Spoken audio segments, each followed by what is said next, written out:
Chapter 125. Leaving the Xue family. The people from the Xue family were stunned by Xue Fanxin's words and could not react for a long time.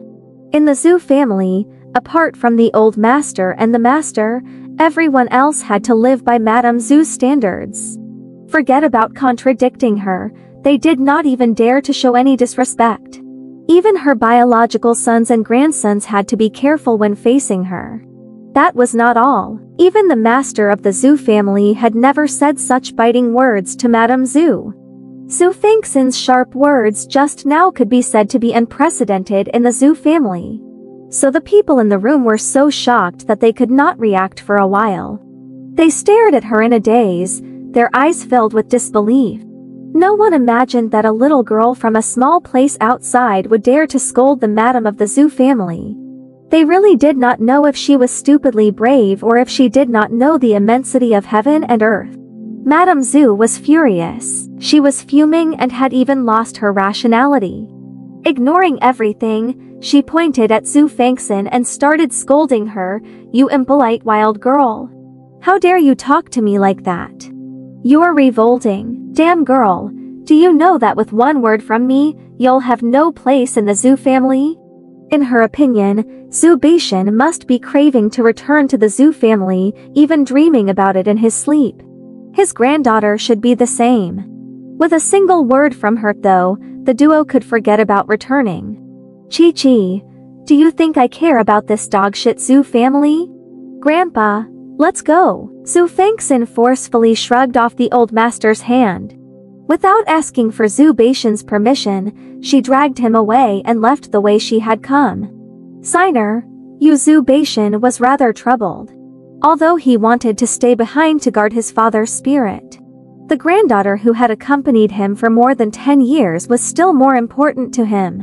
In the end, he allowed her to pull him away. Madame Xue walked out of the room and roared fiercely, "Get lost. Get lost as far as you can. You can forget about ever stepping foot into the Xue family again." Xue Fanxin ignored Madame Xue's angry roar and quickly left the Xue family with Xue Fanxin. She went out the side door she had come from and ran straight into the busy streets. She only stopped after she was far away and panted heavily. "Phew, I finally left that damned place." Xue Fanxin felt that Xue Fanxin was acting strange today, so he asked, "Signer, what's wrong with you? Ever since you fell off the cliff, you've become very smart. You've never acted so rashly and impulsively. Do you know that Madame Xue might very well have killed you on the spot? This is not the Ninth Empire.